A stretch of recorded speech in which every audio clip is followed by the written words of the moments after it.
Breaking news ngayon, may contingency plan na mga kababayan ang bagong PNP Chief General Astig Torre, Nicolas Astig Torre, sa pag-aresto kay Bato de la Rosa. Obviously, sabi po ni General Torre, we are also making contingencies na pag may nangyari ngang ganito, anong ating gagawin? Mga pangitain, mga kababayan, na malapit na ang reunion ni Digong at ng kanyang chief PNP, si Bato de la Rosa. Nasabi ni Digong doon sa Quadcom hearing, death squad din yan na niya. We'll just cross the bridge when we're there. Kasi ang hirap ng pangunahan nun na pag may darating na ganito, may darating na ganito, paano pag wala? Di parang, pakahirap naman. Nagpapagang mga balita at pagtalakay sa mga isyu ng lipunan. Bulsa! Opinyon, banat at paglalantad sa katotohanan. Bulsa! What you see is what you get. You decide.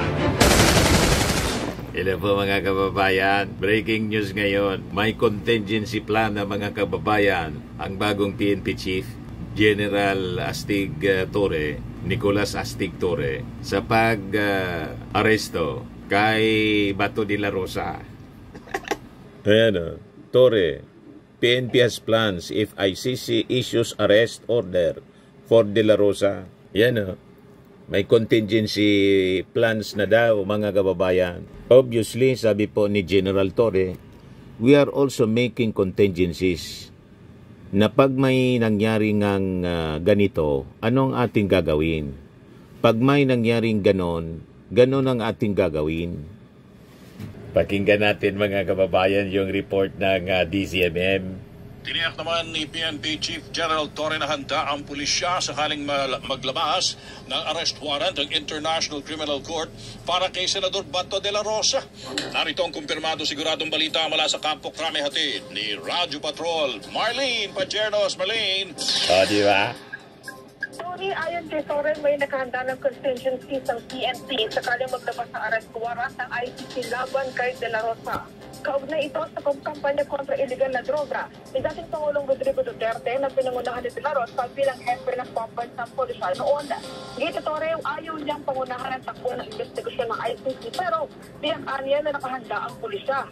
Samantala all-out din niya ang PNP sa operasyon laban sa ibang mga wanted person na ikinokonsidera bilang mga high-value individual tulad na lamang niya na dating Presidential Spokesperson Harry Roque at dating Bucor Director Gerald Pantaga. At yan na ang mga balitang ko. Itong mga statements na to mga kababayan, mga pangitain ito, mga pangitain mga kababayan na malapit na ang reunion ni Digong at ng kanyang chief PNP, si Bato de la Rosa.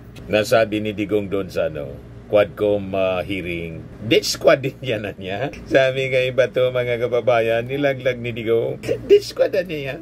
Ito po yung pagtatanong kanina sa press con na ginawa ni General Torre. May warrants of arrest. We all know na yung ICC, apart from former President Duterte, may mga balita na meron silang mag-i-issue sila ng mga susunod pa. And we all know na one of those na napapabalita is yung former chief ng PNP now, Senator Bato. Just in case na eventually magkaroon ng gano'n, how do you plan to go about it? We'll just cross the bridge when we're there. Kasi ang hirap ng pangunahan nun na pag may darating na ganito, may darating na ganito, paano pag wala? Di parang pakahirap naman nun. But we're also making contingency. Pag may nangyaring ang ganito, anong ating gagawin? Pag may nangyaring ganon ang ating gagawin. So, hindi nga lang siya talaga proper na parang i-discuss mo na kagad at the moment. Nakita niyo naman siguro. You know what I mean? It's really something that has to be acted upon pag andyan na. Okay? We'll make decisions as it comes. Malamang nandyan na po dahil secret mo na yung ICC warrant mga kababayan. Talagang secret man yun. Baka sa kalagitnaan mga kababayan ng impeachment trial ni Sara Duterte, lumabas din ang warrant of arrest laban kay Bato de la Rosa. At hindi lang si Bato, kasama si Bongo doon at iba pang mga officials ng previous administration, mga PNP officials kasama si Abayalde. At napangalanan din mga kababayan si Sara Duterte. Mismong si Amy Marcos po ang nagsabi at maging si Sara Duterte na kasama na siya sa watch list. O ito yung balita mga kababayan noong April 30. Sara Duterte believes she's on ICC arrest list. Nasa listahan ako, marami kami na nasa listahan ng ICC. Kaya mga kababayan, yung mga susunod na araw, very exciting. Other than ito po, itong impeachment trial ni Sara Duterte na ngayon, inaakusa si Senate President Achis Escudero na dinidelay ng dinidili po. So ito ngayon yung kaabang-abang. Abangan natin mga kababayan. Ito naman po, Firmax Firming and Lifting Cream, pinapahid po sa mga pulses in affected area. Mainam po sa paninigas na mga kaso-kasuan. Ito naman po, Automax Radiant Serum. Sa mukha naman yung application, anti-aging po siya. You will look 10 years younger than your age. Sa mga cancer patients naman po, baka lang gusto ninyo itong itry. Nengsa Red Mix Fruit Drink. Hindi mo po siya gamot, food supplement siya. Kaya lang, gawa siya mga kababayan sa goji berry. Yung goji berry, may anti-cancer properties. O ngayon, yung mga inquiries ninyo, dumiritso na lang kayo sa aming messenger sa Facebook para masagot namin agad. Ayos pa? Ayos na ayos niya, Mr. Maravilla. At sa mga nagana po ng malinis and spacious fitness gym, pumunta lang po kayo sa aming Colossal Fitness Gym. May Grab Car Rental din po kami. Ito naman po yung bago naming product na binibenta online.